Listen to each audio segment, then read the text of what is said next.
Shalom saudara, pada tahun 2013, Gembala kita, Pendeta Dr. Insinyur Nikonyo Traharjo, telah mendeklarasikan bahwa Pentakosta ketiga For you, Lord, you hold my world in the palm of your hand, and I am yours forever. Sekali lagi Bapak Ibu Saudara, katakan dari awal. Di dalam tangan-Mu Tuhan, into your hands. Into your hands I commit again with all I am for you, Lord. You hold my world in the palm of your hand, and I am yours forever. Jesus, I believe. Jesus, I believe in you. Jesus, I belong to you. You're the reason that I live, the reason that I sing. Jesus, Jesus, I believe. Jesus, I belong. Jesus, I belong. You're the reason that I live, the reason that I see. With all I am, Lord, with all I am. Sekali lagi Bapak Ibu Saudara, katakan dari awal. Into your hands, into your hands I commit again with all I am for you, Lord. You hold my world in the palm of your hand, and I am yours forever. Katakan Jesus, Jesus, I believe. Jesus, I belong to you. You're the reason that I see. Jesus, I believe in you. Jesus, I belong to you. You're the reason that I live, the reason that I see. With all I am, with all I am. Sambil angkat tanganmu, katakan, I will worship you. I will worship you. I will worship. I will worship you. We worship you, God. I will worship. I will worship. I will worship. Mari kita bangkit berdiri bersama-sama, nyatakan, I will worship. I will worship. Dengan segenap hatimu, I will worship. I will worship you, Jesus. I will worship.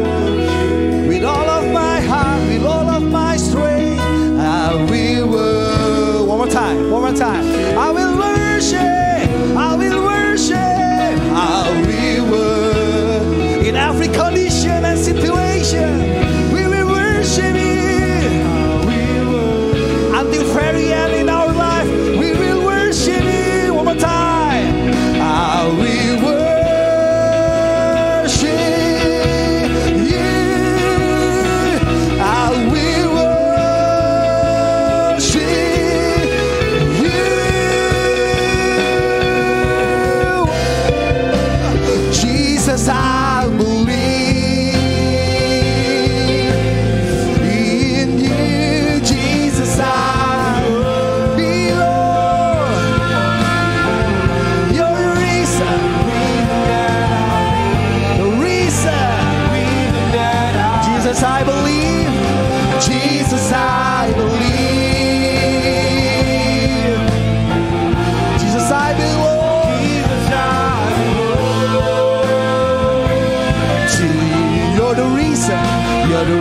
reason that I live. The reason. Yesus aku percaya. Yesus aku percaya. Saya undang Ibu Gembala. Ini pernyataan kami Tuhan. Yesus aku milik. Kami milikmu, kami milikmu. Ku hidup karenamu. Dan hanya sekali lagi katakan Yesus. Yesus aku percaya.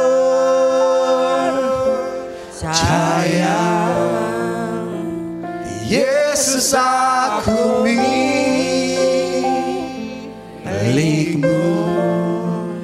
Ku hidup karenamu. Dan hanya untukmu selamanya. Selamanya.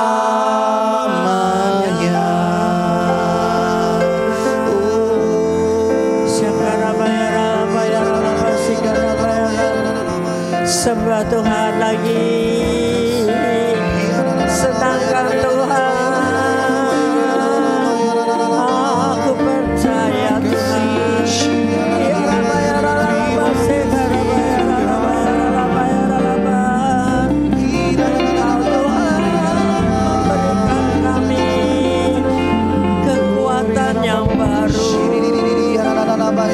Pengertian yang baru. Haleluya. Ya Rabaya Sikarabaya Rabaya. Biarlah urapan yang baru turun atas kita semuanya. Di dalam nama Tuhan Yesus Kristus. Agar kami bisa mampu memahami dan mengenal Tuhan lebih baik lagi. Kiranya Roh Kudus-Mu dicurahkan berlimpah-limpah hari ini. Engkau perbarui, refresh my spirit Lord Jesus. Biarlah Engkau turun atas kami semua. Hati kami diubahkan menjadi hati yang baru. Semangat bersama Tuhan. Memenangkan jiwa-jiwa bagi kemuliaan nama Tuhan. Yang setuju katakan bersama-sama. Amin. Sorak-sorai buat Allah kita. Haleluya. Puji Tuhan. Tuhan Yesus baik. Amin. Silahkan duduk kembali. Shalom. Shalom. Apa kabarnya? Baik-baik ya Bu Dedi. Bu Dedi karena ada sesuatu dengan Bu Dedi tapi dia ada di sini. Saya luar biasa. Beri kemuliaan buat Tuhan Yesus Kristus. Tuhan. Ya, hari-hari ini kemarin kita bertemu dengan Pak Niko untuk doa pengerja. Dan diberi tema memahami dan mengenal Tuhan lebih lagi. Apa saudara? Yuk katakan sekali lagi bersama-sama. Memahami dan mengenal Tuhan lebih lagi. Amin. Amin. Ya, hanya dengan bantuan Roh Kudus saja kita bisa mengenal dan memahami Tuhan. Karena kalau enggak ngeblank saudara. Orang bilang gini kita ikut, orang bilang begitu kita ikut. Akhirnya bingung-bingung udah nggak kerja lagi dah. Ya, bebas aja itu. Apalagi sekarang bacaan hebat ditambah-tambah lagi. Ya. 3 kali sehari supaya sehat kan? 3 pasal ya. 4 pasal sehari. Bosen? Karena apa? Persis banget ya momen-momen ini. Tiba-tiba Tuhan juga pakai hebat ini diperbanyak ayat-ayatnya supaya kita ini berpegang hanya kepada firman Tuhan. Untuk kita bisa kuat menghadapi situasi ini. Kita memahami dan mengenal Tuhan kita lebih lagi. Bulan lalu sudah dijabarkan tentang sembahyang. Apa arti kata sembahyang itu ya? Artinya kita menyembah yang Sang Hyang. Hyang itu yang kita muliakan, yang kita hormati. Siapa yang kita muliakan? Tuhan Yesus Kristus. Hanya Dia yang kita bisa sembah dan dengan hati yang lebih lagi tidak dengan kata-kata berdoa itu sama, tapi ini lebih kuat gitu ya. Artinya Pak Niko dapatkan seperti itu, bahwa kita menyembah Sang Hyang kita. Yang kita hormati, yang kita muliakan. Tidak ada yang lain. Bermegah kita hanya karena Tuhan Yesus. Ayatnya Yeremia 9 ayat 23-24. Mari kita baca ayat-ayat pertama ini bersama-sama. 1, 2, 3. Beginilah firman Tuhan. Janganlah orang bijaksana bermegah karena kebijaksanaannya. Janganlah orang kuat bermegah karena kekuatannya. Janganlah orang kaya bermegah karena kekayaannya. Tetapi siapa yang mau bermegah, baiklah bermegah karena berikut bahwa ia memahami dan mengenal aku. Bahwa akulah Tuhan yang menunjukkan kasih setia, keadilan dan kebenaran di bumi. Sungguh semuanya itu kusukai. Demikianlah firman Tuhan. Jadi intinya kita hanya bisa bermegah karena Tuhan. Katakan amin. Karena semua kita miliki, semua yang kita andalkan itu hanya hitungannya detik saudara bisa hilang. Ya kan? Kekayaan saudara yang seberapa? Kalau gempa bumi bablas semua. Saudara. Kepinteran, kejayaan, jabatan, ya kan? Begitu stroke ganti langsung. Ya. Kita punya TNI yang luar biasa, Pak Jonathan Hutagalung. Nanti salah satu pembicara di tadi itu. Wah, beri kemuliaan buat Tuhan Yesus. Pondok gede loh. Ya. 1000 anak muda. Oke Pak, siap? Ya, siap. Betul, dari pusat kontak kita. Ya. Pak Hutagalung, oke nggak Bu? Oh oke dong, saya bilang gitu. Jadi kalau nggak rekomendasi oke, nggak bisa masuk. Puji Tuhan ya. Memang kita nggak besar, tapi kita punya gaung yang besar. Amin. Ya. Nah, mari kita makin hari makin mengenali tanda-tanda zaman ini. Matius 16 ayat 2 dan 3. Tetapi jawab Yesus, pada petang hari karena langit merah, kamu berkata hari ini cerah. Dan pada pagi hari karena langit merah dan redup, kamu berkata hari buruk. Rupa langit kamu tahu membedakannya, tetapi tanda-tanda zaman tidak. Nah ini peringatan untuk kita, hanya yang kelihatan mata saja yang kita percayai dan kita mengerti. Padahal kalau mengerti dengan roh kita, tanda-tanda zaman itu kebaca. Amin. Kita ada di dalam lingkup yang selalu diberikan petunjuk. Di dalam firman Tuhan itu jelas sekali saudara. Tentang tanggal dan waktunya memang tidak tahu, tidak seorang pun tahu. Tapi tanda-tandanya kita bisa melihatnya. Satu lagi 1 Tesalonika 5 ayat 1 sampai 11. Tetapi tentang zaman dan masa saudara-saudara tidak perlu dituliskan kepadamu, kepada kita. Karena kamu sendiri tahu benar-benar bahwa hari Tuhan datang seperti pencuri pada malam hari. Amin. Ya. Jadi memang Tuhan datang kapan persis kita tidak tahu. Seperti pencuri yang datang pada malam hari. Tidak ada yang kasih WA dulu aku mau mencuri di rumahmu. Betul? Nah, cuman kita ini dibedakan. Coba kita baca ya sampai ayat 11 bergantian ya.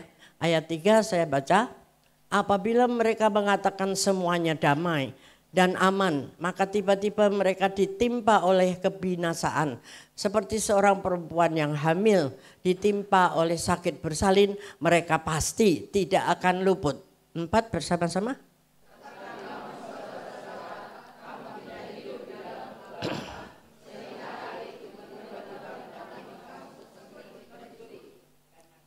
Karena kamu semua adalah anak-anak terang dan anak-anak siang. Kita bukanlah orang-orang malam atau orang-orang kegelapan.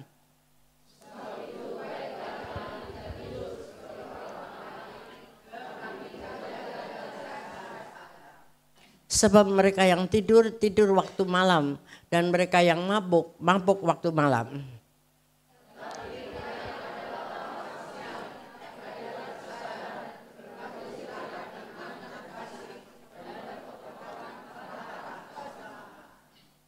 Karena Allah tidak menetapkan kita untuk ditimpa murka, tetapi untuk beroleh keselamatan oleh Yesus Kristus Tuhan kita.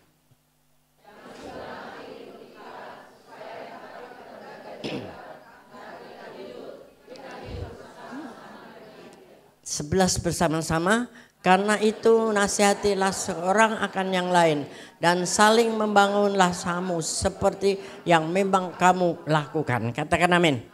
Ya, jadi orang-orang yang tidak mengerti tanda-tanda zaman itu orang-orang yang di dalam kegelapan. Kalau kita ini adalah disebut tadi orang-orang terang, orang-orang siang.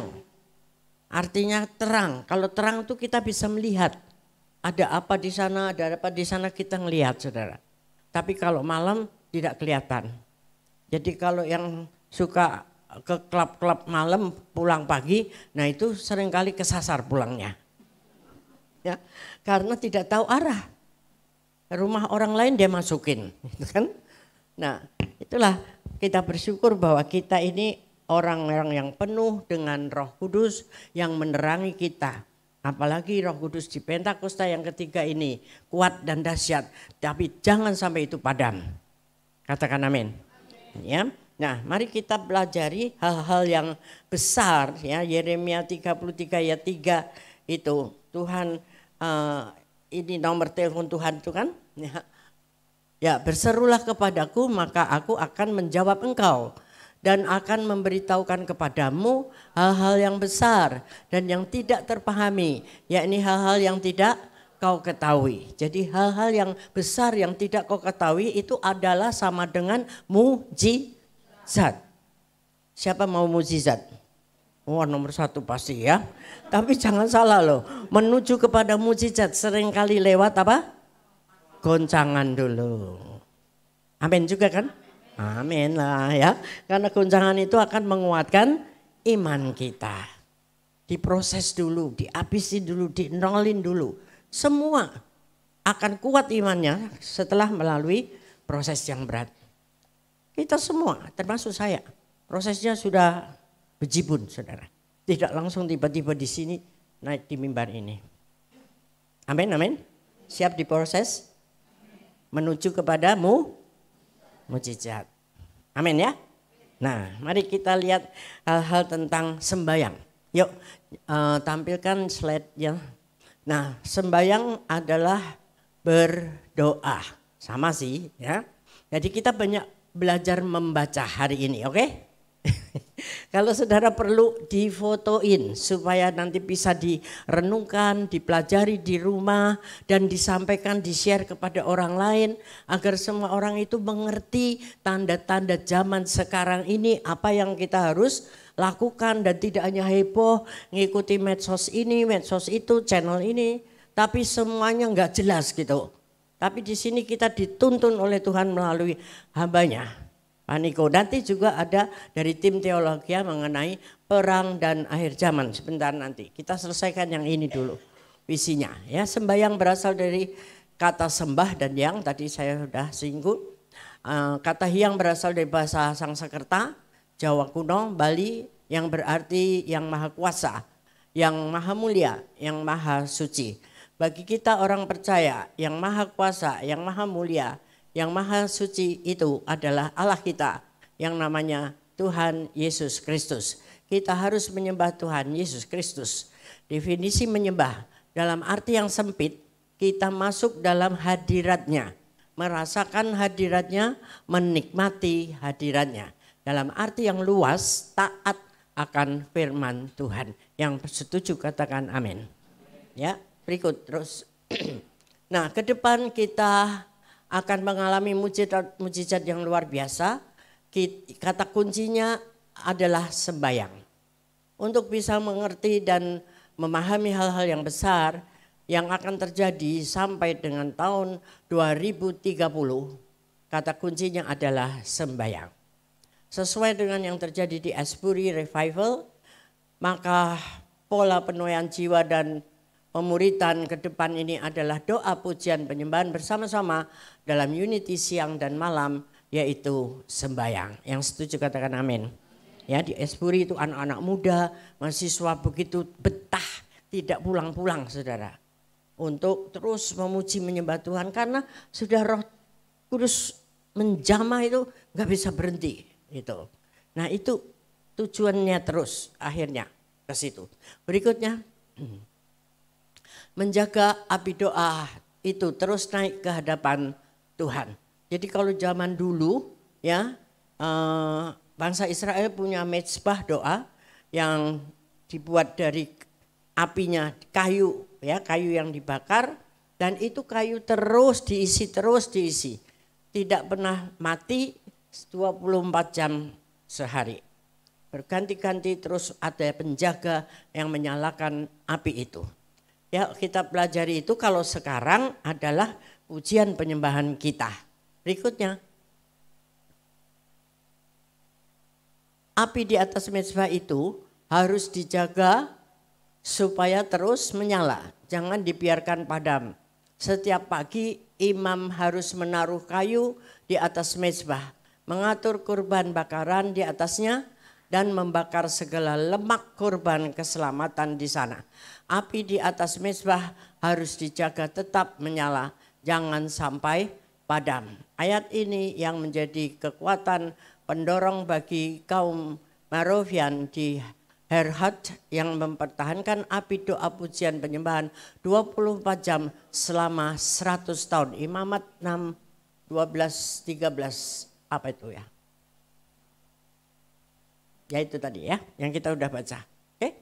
Jadi api tidak boleh sampai padam. Jadi sekarang ini api doa pujian penyembahan saudara harus nyala terus. Apakah ada yang sudah redup atau bahkan mati? Tidak suka lagi dengan pujian penyembahan, lah itu bahaya. Nanti kalaupun kita naik bersama Tuhan di awan-awan yang permai, ya nggak betah di sana, jatuh blok ke bawah kembali ke Pondok Gede, karena bosan pujian penyembahan itu ya. Ini semangat kita dengan api Roh Kudus terus dinyalakan. Berikut, nah untuk bisa nyala terus itu bagaimana? Ada beberapa kata kunci atau tahap-tahap. Yang pertama senantiasa mempersembahkan korban bagi Tuhan. Imamat 6 ayat berapa itu? 9. Perintahkanlah kepada Harun dan anak-anaknya, inilah hukum tentang kurban bakaran.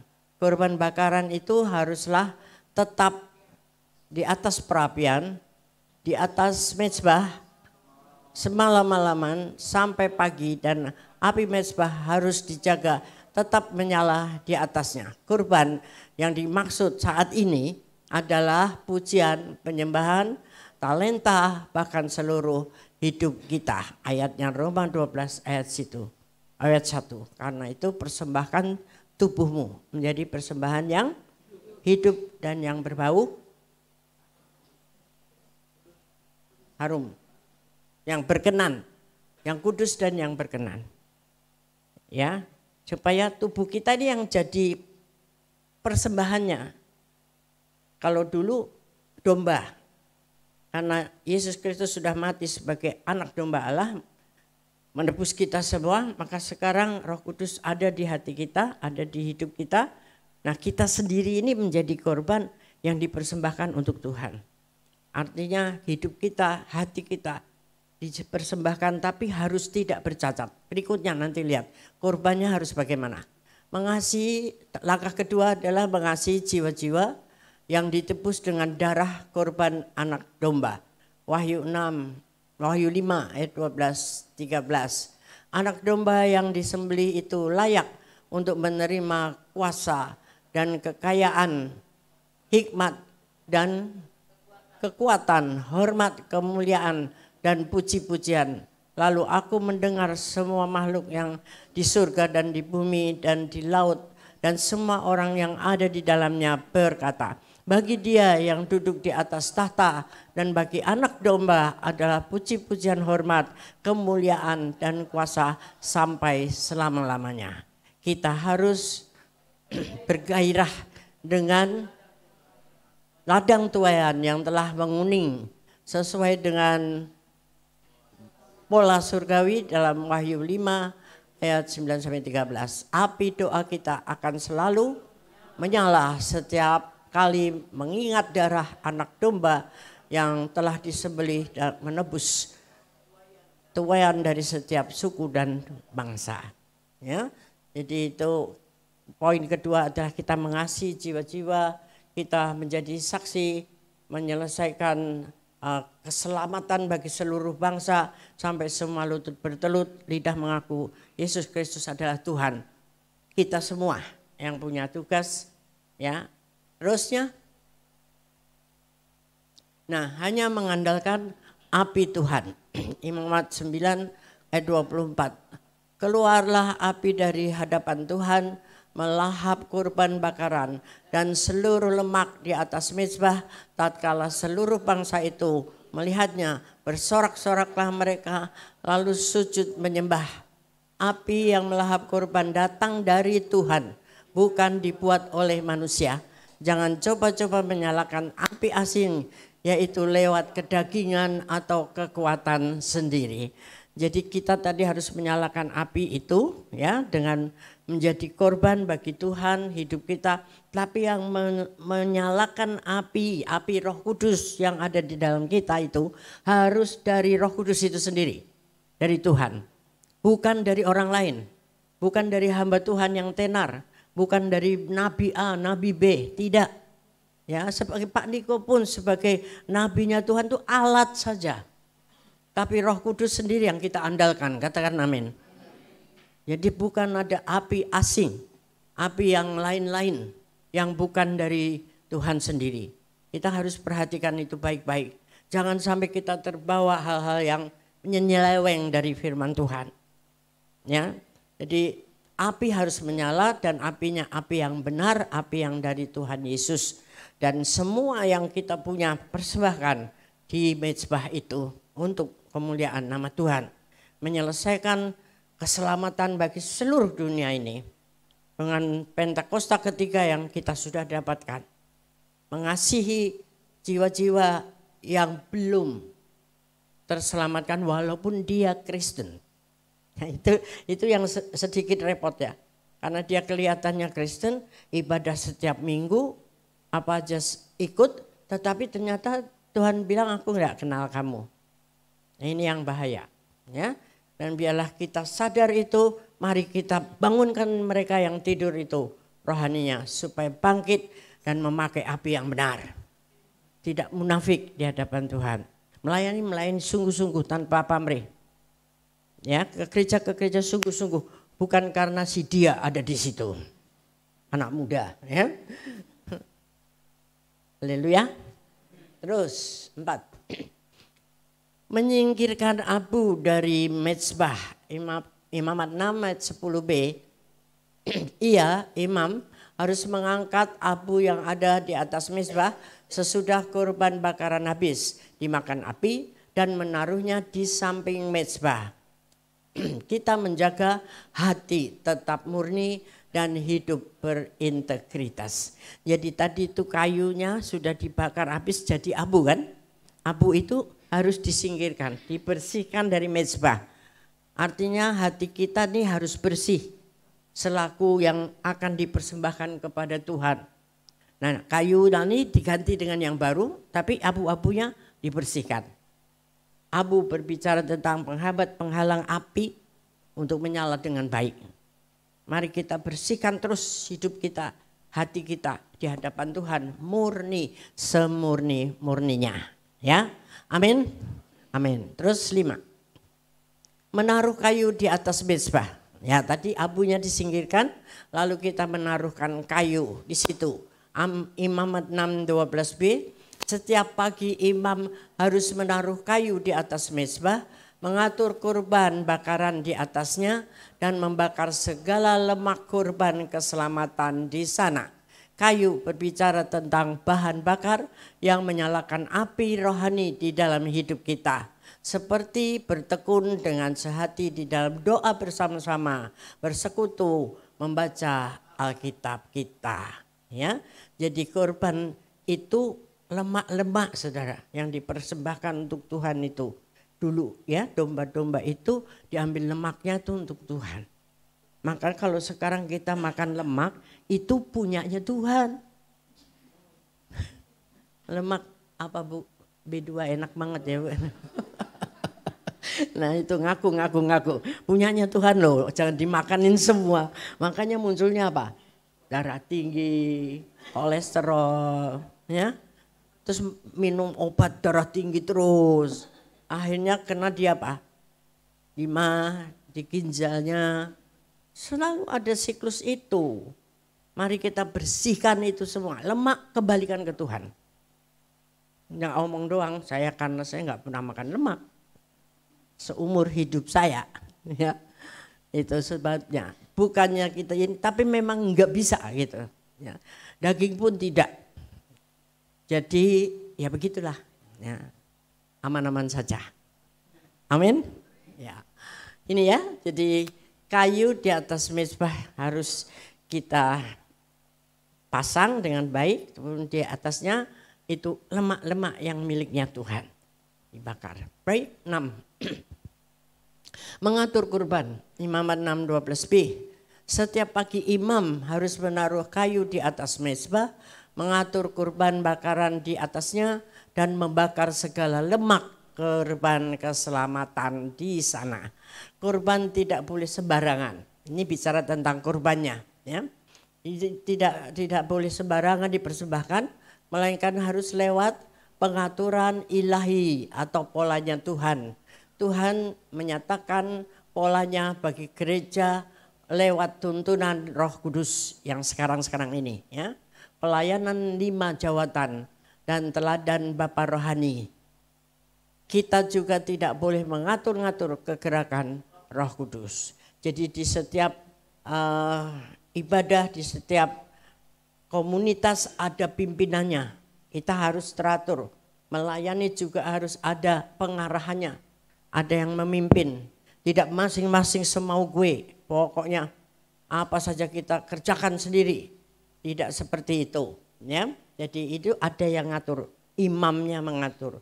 Pimpinannya mengatur. Dan imam ini dituntun oleh Roh Kudus sendiri. Ya.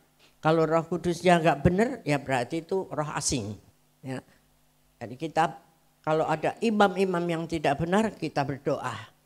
Tidak usah dimaki-maki. Ya. Artinya itu orang kepunyaan Tuhan.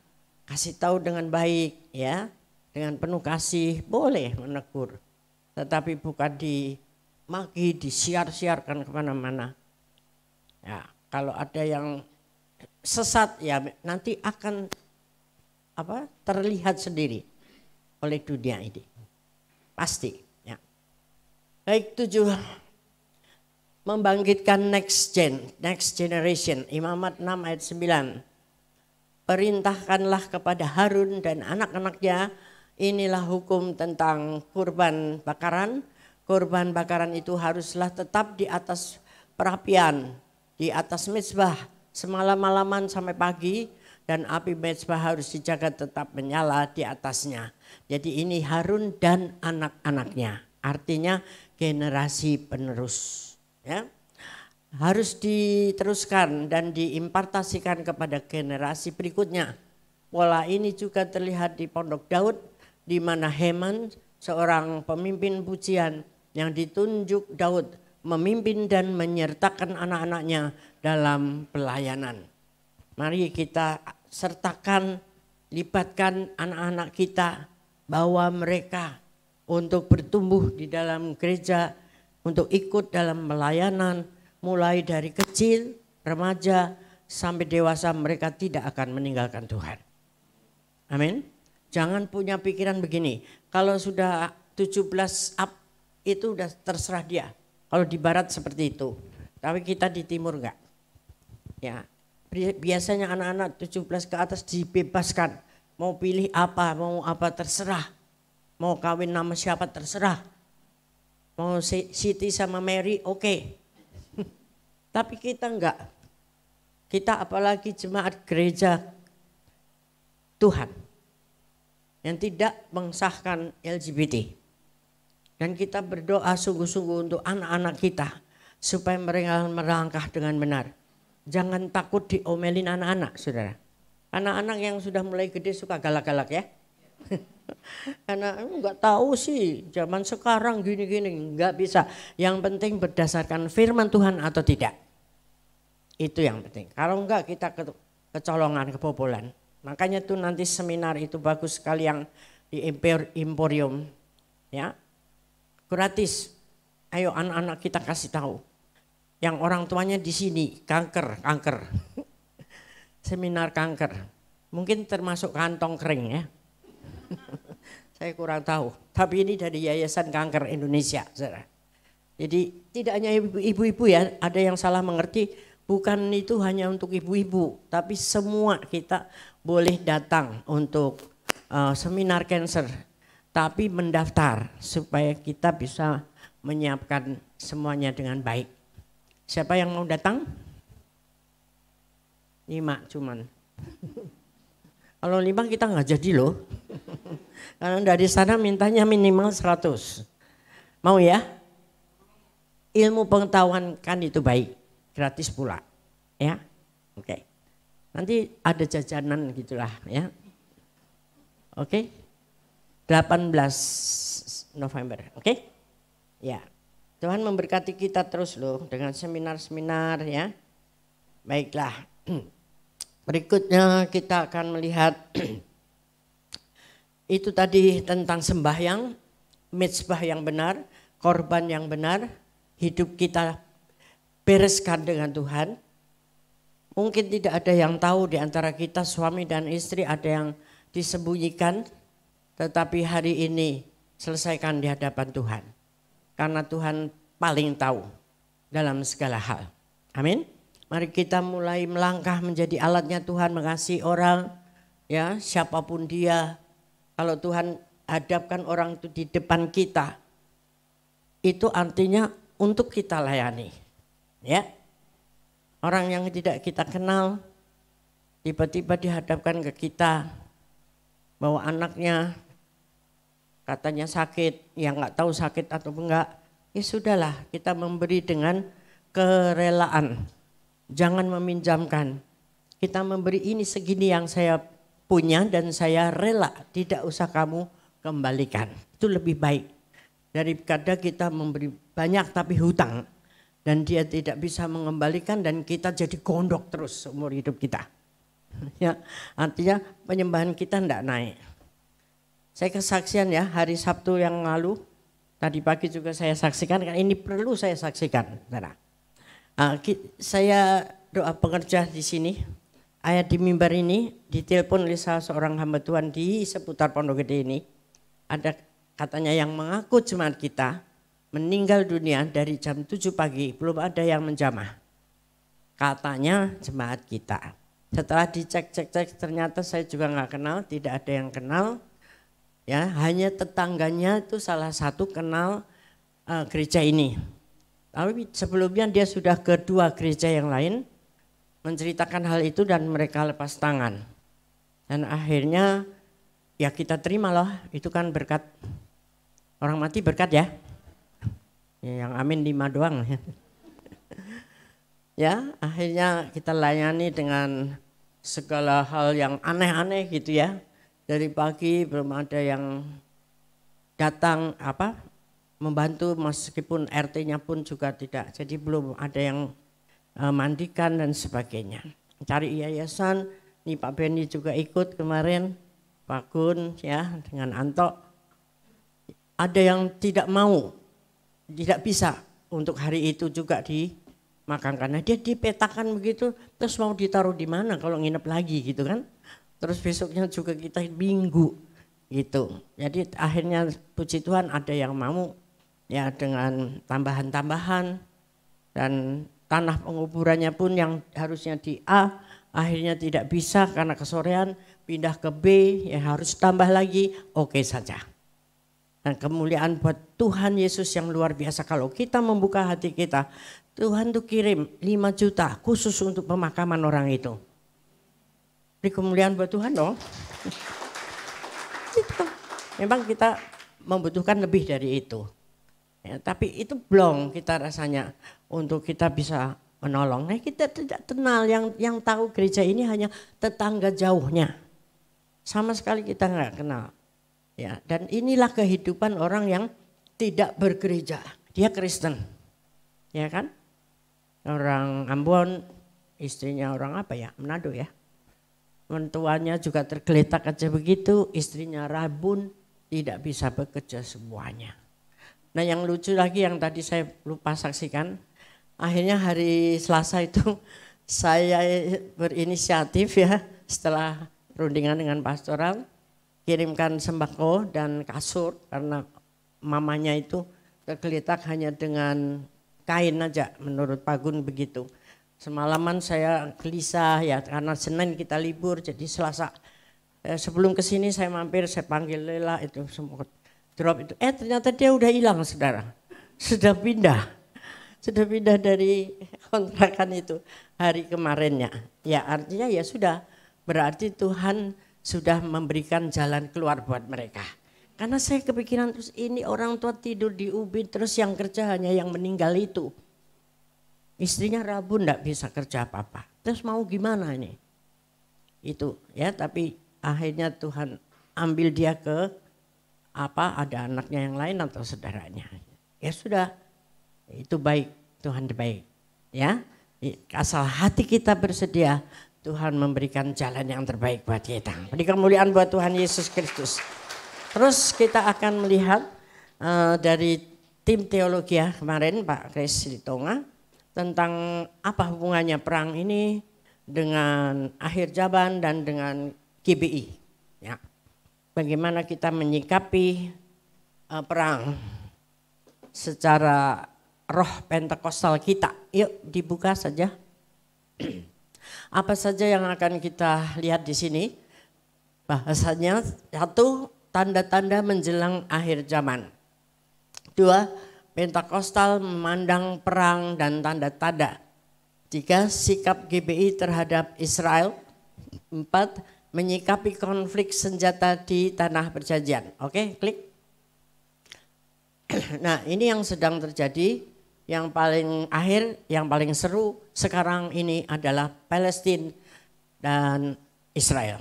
Ya, yang sebelumnya ada Rusia dan Ukraina. Nah, itu yang sudah biru-biru itu sudah ringan gitu ya. Masih ada Pakistan dan India, Korea dan Utara dan Selatan, lalu Laut Cina Selatan ketegangannya. Nah, yang difokuskan adalah hari-hari ini Israel dan Palestina. Berikutnya, tanda-tanda menjelang akhir zaman. Next. Nah, gambar ini mungkin bagi yang ikut pasti sudah kenal dengan baik, tapi yang belum boleh diperhatikan baik-baik. Yang disebutkan kedatangan Tuhan kedua, itu bukan Tuhan Yesus menginjak kaki di bumi, belum. Nah, jadi dari biru-biru itu, dari Yesus lahir sampai dengan disalib, mati, dibangkitkan, naik ke surga sampai ke tanda pengangkatan. Itulah Tuhan datang di awan-awan. Ya, jadi selama itu adalah zaman kita ini, zaman perjanjian baru, zaman anugerah, di mana kita dianugerahi keselamatan. Kalau engkau percaya Tuhan Yesus dengan hidup kudus dan baik dan benar, ikut diangkat di awan-awan dalam termin rapture atau pengangkatan atau kedatangan Tuhan pertama di awan-awan. Kita semua yang percaya setia diangkat. Sebelum itu yang mati dalam Tuhan dan baik dibuka, bangkit, tubuh kemuliaan dia bersama-sama di awan-awan itu. Bersama Tuhan Yesus kita terus muji menyembah. Nah di situ kalau nggak terbiasa nggak betah. Dan tadi saya bilang. Ya. Nah nanti yang di bumi ini yang tertinggal itu apa yang terjadi? 7 tahun masa aniaya dibagi 2 termin, 3,5, 3,5. Nah selesai dari itu nanti itu yang disebut kedatangan Tuhan kedua kali yang menginjak kaki di bumi ini. Tuhan Yesus datang menginjakkan kaki di mana dia naik waktu itu di Israel sana bersama kita semua yang naik tadi. Yang rapture bersama dia, diboyong Tuhan turun semua lagi ke bumi ini, memerintah di bumi 1000 tahun lamanya. Itu yang disebut Yerusalem baru. Iblisnya kemana? Iblis sudah dirantai semua, dibuang ke lautan belerang. Jadi kehidupan damai, sejahtera, tidak ada yang jahat-jahat lagi. Karena iblisnya sudah dihukum selamanya. Amin. Nah, di Bapak Ibu ada yang mau ikut pengangkatan? 5 ya. Ada yang mau ketinggalan? Ya puji Tuhan lah. Saya harapkan ngerti ya.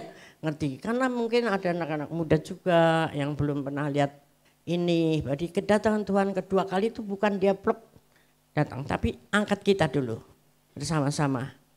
Di awan-awan yang pernah. Makanya ada lagunya, ada pertemuan di udara ya. Nah itu pasti enak di sana bersama Yesus terus. Nah yang di bawah ini yang ketinggalan awas itu. Aniaya yang luar biasa. Anak Tuhan bisa ketinggalan enggak? Bisa banget. Karena ya tadi itu Kristennya Kristen KTP. Jadi KTP-nya ikut naik ya.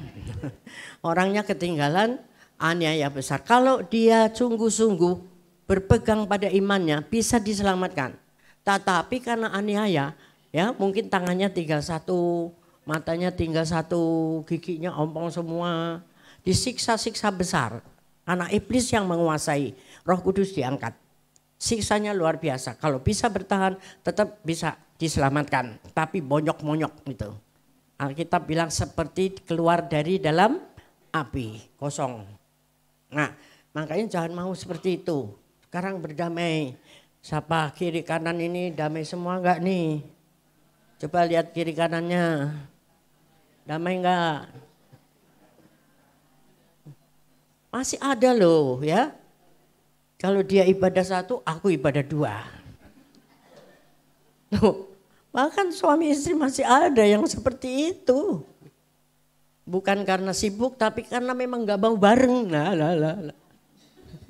Gimana dong?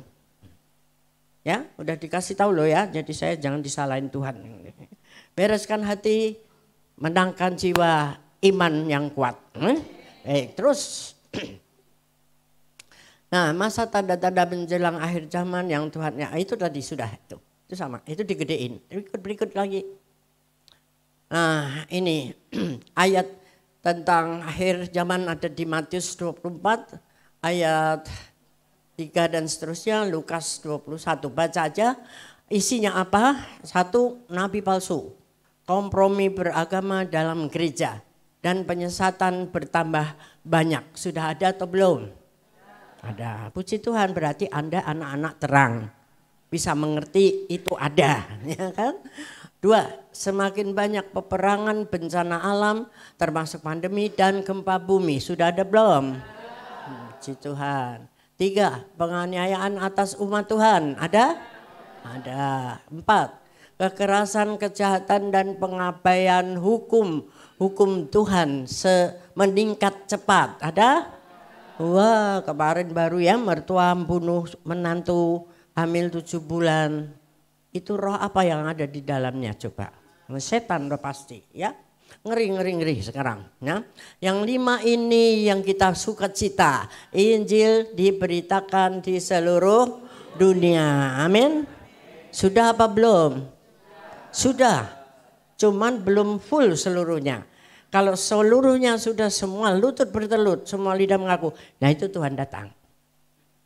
Sudah sampai ke seluruh dunia tapi belum seluruh isi dunia itu mengenal Tuhan. Ya, itu PR kita.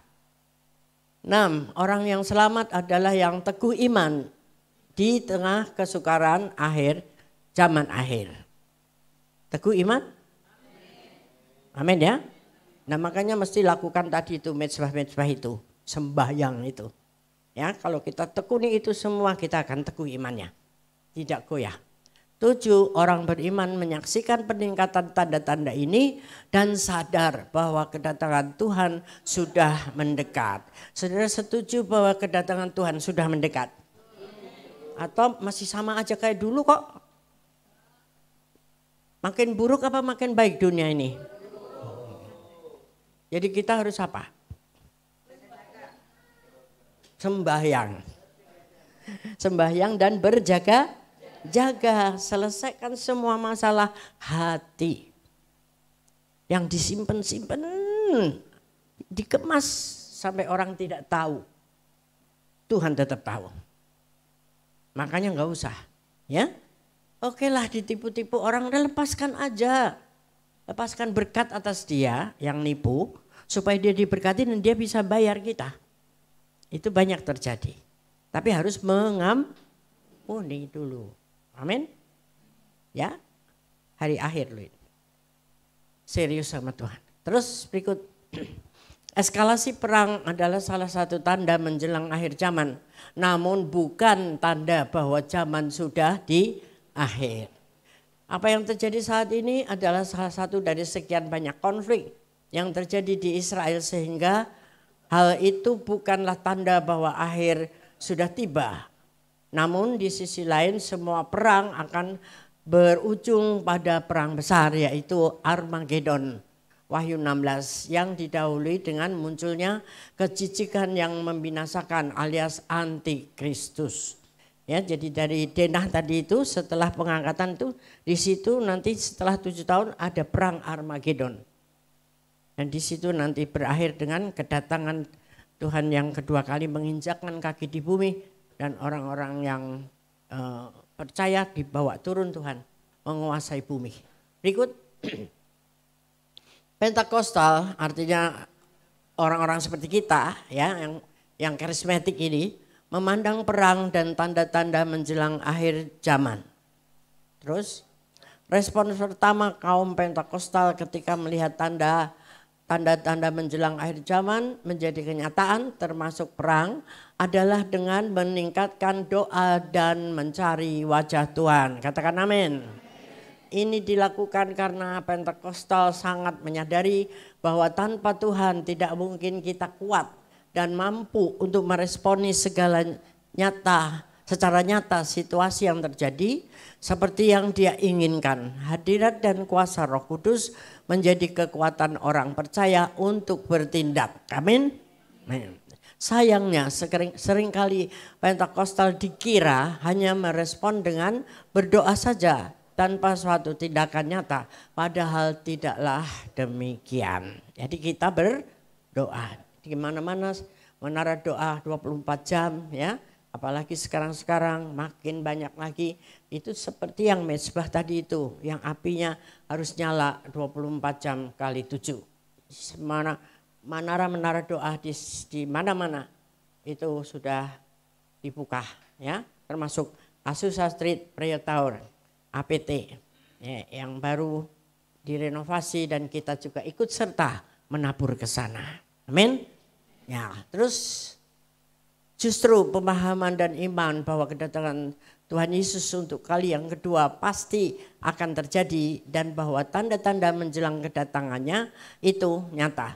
Menjadi motivasi yang sangat kuat bagi kaum Pentakostal untuk giat bekerja, giat melayani, dan giat mengabarkan Injil karena Pentakostal sangat sadar bahwa waktu yang ada amat terbatas dan karena Tuhan Yesus segera datang. Amin. Nah, berikut. Nah, semua tanda-tanda yang terjadi seperti perang dan pernyataan-pernyataan profetikal seperti 2033 hendaknya dipahami dengan pengertian. Kita harus berjaga-jaga karena kedatangan Tuhan mendekat dan sewaktu-waktu. Tetapi kita tidak tahu dengan pasti kapan waktu tersebut terjadi. Matius 24 ya.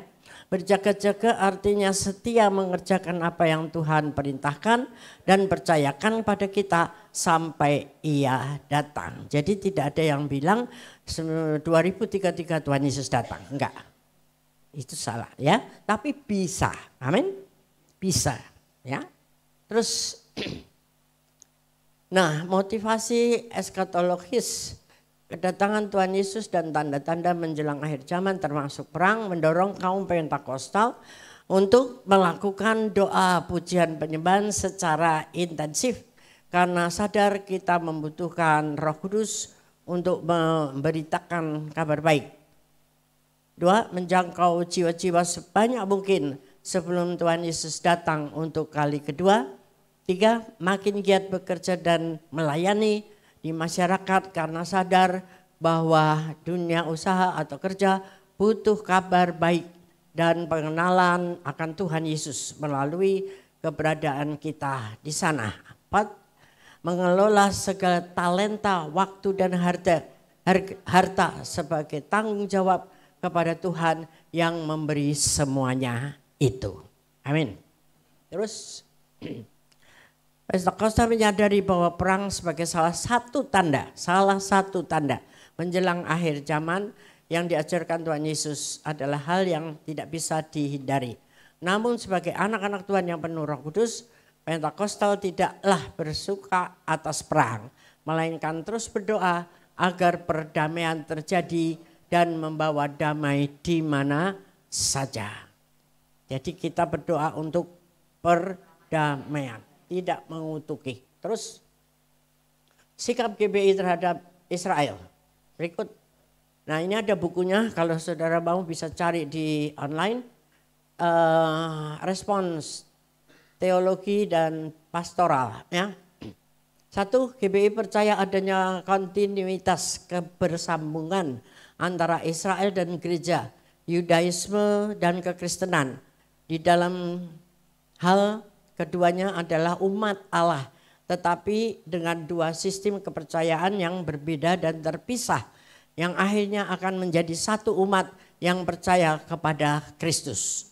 2, GBI menolak pemahaman diskontinuitas atau keterputusan Israel dengan gereja, Yudaisme dan kekristenan. Pemahaman akan diskontinuitas ini dapat membangkitkan antisemitisme seperti telah terjadi di masa lalu yang berujung pada genosida, artinya itu kebiadaban, pembunuhan besar-besaran Yahudi. GBI menolak sikap antisemitisme maupun segala bentuk rasisme dan pembantaian massal ataupun pembantaian ras oleh siapapun dan atas siapapun, bahkan andai kata itu dilakukan oleh negara-negara barat maupun oleh negara Israel modern. Israel modern adalah Israel yang sekarang ini. 3, enggak ada ya. Secara politis tidak ada hubungan secara khusus antara gereja dan negara Israel modern. Bila mana ada hubungan politik itu harus terbangun antara negara kesatuan Republik Indonesia dengan negara Israel. Tetapi hingga saat ini tidak ada hubungan diplomatik antar kedua negara. Dengan demikian GBI melihat permasalahan Israel dengan Palestina dalam bingkai hubungan internasional dan bukan agama atau gereja. Amin. Masih ada? Implikasi karena Israel modern diakui sebagai kontinuitas Israel dalam Alkitab, demikian juga bangsa Yahudi saat ini merupakan kontinuitas dan bangsa Yahudi dalam Alkitab. Maka baik untuk terus kita doakan dan bukan mengutukinya. Israel modern sebagai negara juga harus dipandang dalam bingkai politik, sehingga ia perlu menerima masukan-masukan konstruktif apabila terdapat kekurangan atau kelalaian dalam menjalankan fungsinya sebagai sebuah negara. Sebetulnya tadi ada denah ya, bahwa di Palestina itu orang Kristennya lebih banyak daripada di Israel. Ya, di Palestina itu 6%, di Israel itu cuma 2%. Jadi apa salahnya kita itu mendoakan Palestina juga? Apa salahnya mereka itu memandang Israel seperti itu?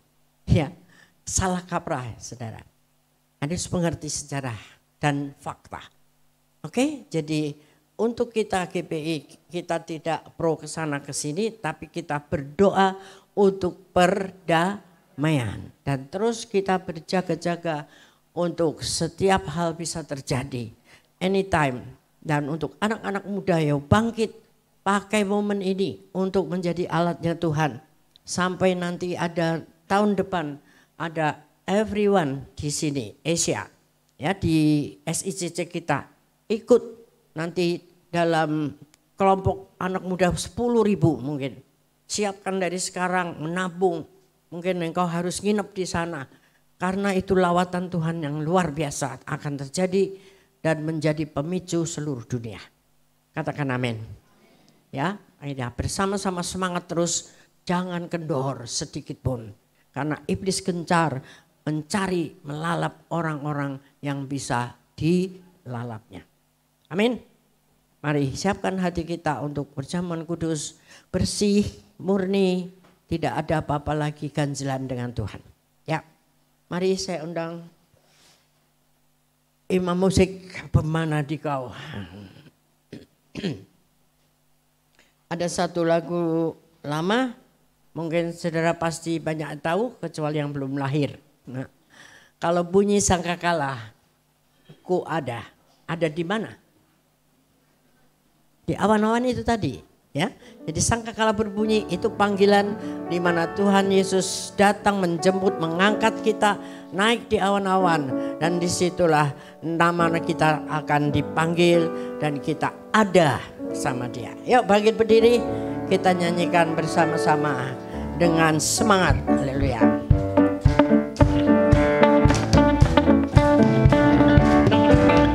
Kalau bunyi sangkakala, kalau bunyi sangkakala, kalau bunyi sangkakala, kalau bunyi sangkakala ku ada. Kalau zaman ini lalu pada hari kiamat, kalau sangkakala Allah terdengar, kalau orang yang selamat berdiri tatanya, kalau namaku dipanggil ku ada.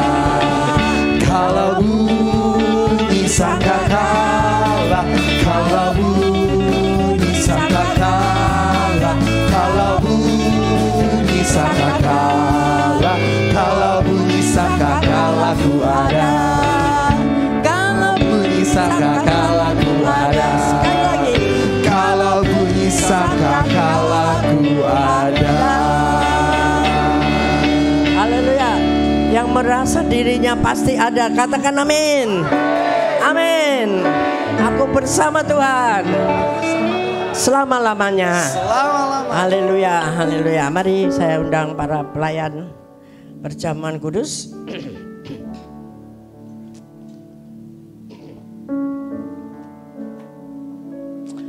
Sembari saudara mencek kembali hatimu di hadapan Tuhan, undang Roh Kudus untuk memberitahukan apa yang masih belum berkenan di hadapan Tuhan. Bereskan hari ini, bukan 10 menit lagi, sekarang ini. Ajak Roh Kudus supaya berdamai kita dengan sesama dan dengan Tuhan. Jangan sembarangan terima perjamuan kudus, karena kita akan berdosa atasnya. Percaya bahwa ini adalah kehendak Tuhan untuk kita memperingati kematian dan tebusan Tuhan di kayu salib buat kita semua. Terima kasih Tuhan, berkati setiap pelayan-pelayanmu, jemaat-jemaatmu, kita semua siapkan hati supaya layak di hadapanmu untuk terima tubuh dan darahmu. Terima kasih dalam nama Yesus. Haleluya. Amin. Silahkan saudara duduk, akan dilayani. Selidiki aku, lihat hatiku, apakah ku sungguh mengasihimu, Yesus, Kau yang Maha Tahu dan menilai hidupku, tak ada yang tersembunyi bagi. Selidiki aku, selidiki aku, lihat hatiku, apakah ku sungguh mengasihimu, Yesus, Kau yang Maha Tahu dan menilai hidupku, tak ada yang tersembunyi bagimu.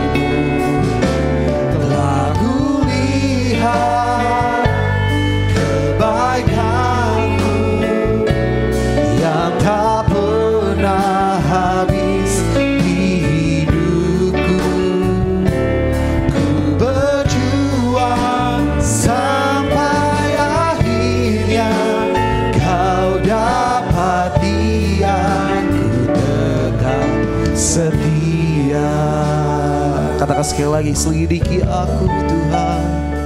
Selidiki aku, lihat hatiku, Apakah ku sungguh mengasihimu, Yesus, yang Maha Tahu dan menilai hidupku. Tak ada yang tersembunyi bagi. Telah kulihat kebaikanmu yang tak pernah habis di hidupku. Berjuang sampai akhirnya kau dapati aku. Kau dapati aku tetap setia. Kau dapati aku tetap. Kau dapati. Mari kita bangkit berdiri. Aku tetap setia. Apakah saudara semua sudah terima roti dan anggur? Yang belum bisa angkat tangannya supaya bisa dilayani? Sudah semuanya. Mari kita angkat roti tangan kanan kita tinggi-tinggi. Sebab apa yang telah kuteruskan kepadamu telah kuterima dari Tuhan. Yaitu bahwa Tuhan Yesus pada malam waktu ia diserahkan mengambil roti dan sesudah itu ia mengucap syukur atasnya.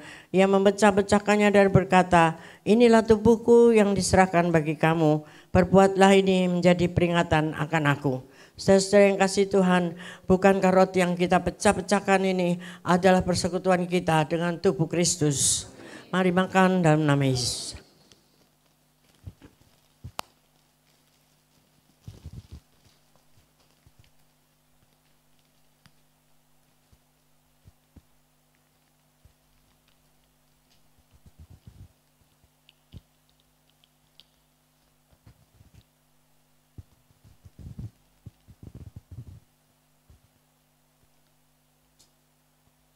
Angkat cawan ini di tangan kanan tinggi-tinggi. Demikian juga ia mengambil cawan sudah makan lalu berkata, cawan ini adalah perjanjian baru yang dimeterikan oleh darah Yesus. Perbuatlah ini setiap kali kamu meminumnya menjadi peringatan akan aku. Saudara-saudara yang kasih Tuhan, bukankah cawan pengucapan syukur yang atasnya kita ucapkan syukur ini adalah persekutuan kita dengan darah Yesus. Mari minum dalam nama Yesus.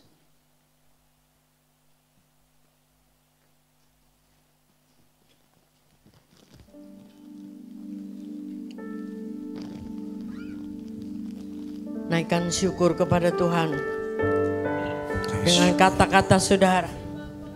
Terima kasih Tuhan. Terima kasih Tuhan. Terima kasih Yesus. Terima kasih. Terima kasih.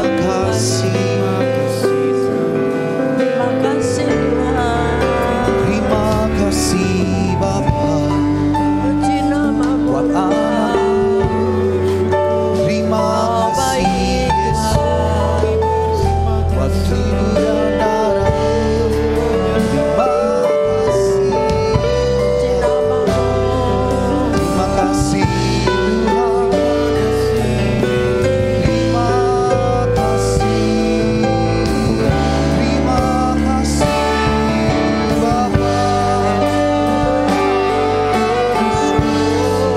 Terima kasih. Kami berhutang padamu. Ucapkan terima kasih itu. Terima kasih buat kasih Tuhan. Terima kasih. Terima kasih Yesus.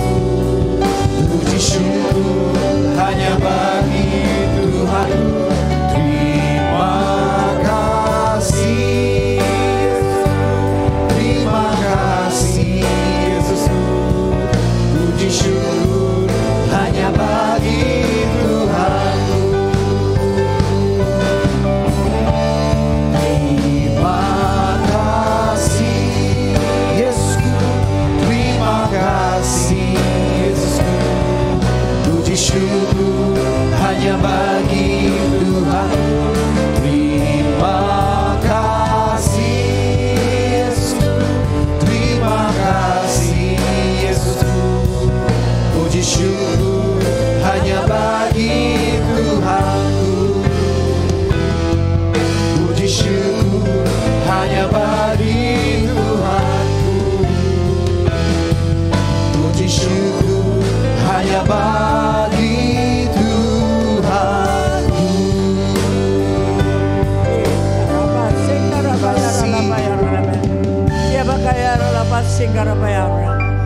Terima kasih Tuhan untuk korban-Mu di kayu salib untuk kami semua.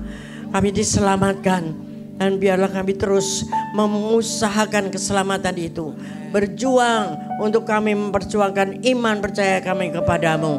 Dengan kekuatan Roh Kudus-Mu saja Tuhan, kami mampu dan kami mau terus sembahyang kepadamu Tuhan. Menjadi orang-orang yang setia kepada Tuhan. Menjadi orang-orang yang tidak munafik di hadapan-Mu. Kami menyembah Engkau dengan sungguh-sungguh. Dengan hati yang murni, yang berkenan di hadapan Tuhan. Supaya kami boleh terangkat pada waktu pengangkatan nanti.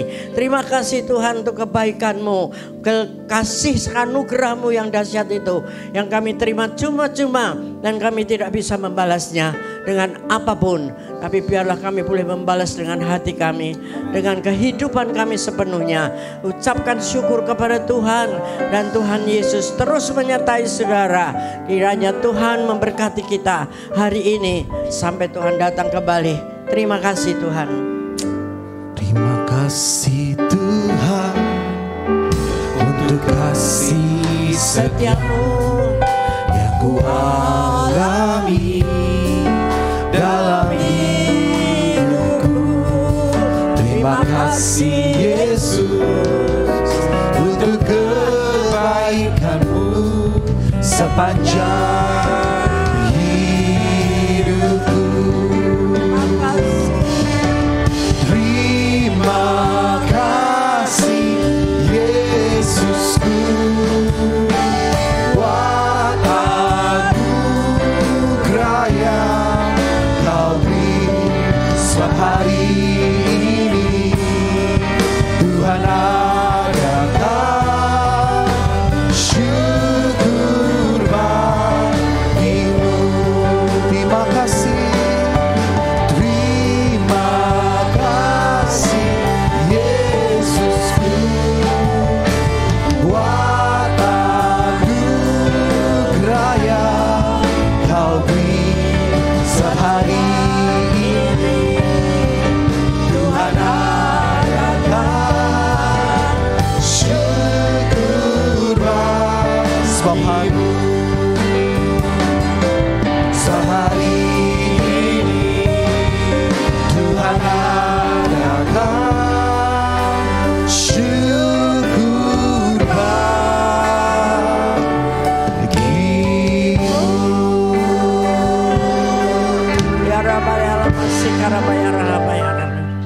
Kita pulang dengan membawa syukur kepadamu Tuhan. Dan kami percaya Engkau memberkati keluar masuk kami ya Tuhan. Engkau menaikkan kami. Bukan ekor tapi menjadi kepala. Terima kasih untuk urapan yang baru. Sukacita, damai sejahtera-Mu terus turun. Dan kami boleh menjadi pendamai di antara sesama kami. Terima kasih Tuhan. Dan sekarang pulanglah dengan membawa berkat Tuhan, yaitu Tuhan yang memberkati engkau dan melindungi engkau. Tuhan yang menyinarkan wajahnya kepadamu dan memberi engkau kasih karunia-Nya. Tuhan menghadapkan wajahnya kepadamu dan memberikan damai dan sejahtera-Nya. Pulang dengan membawa damai dan sejahtera yang melimpah, kasih anugerah yang besar dari Allah Bapa di surga, dan berjanji terus intim dengan Tuhan hari ini sampai Tuhan datang kembali. Haleluya, amin. Selamat hari Minggu, Tuhan memberkati. Tuhan memberkati. Silakan bersatu teduh sejenak Bapak Ibu Saudara mengucap syukur atas ibadah siang hari ini.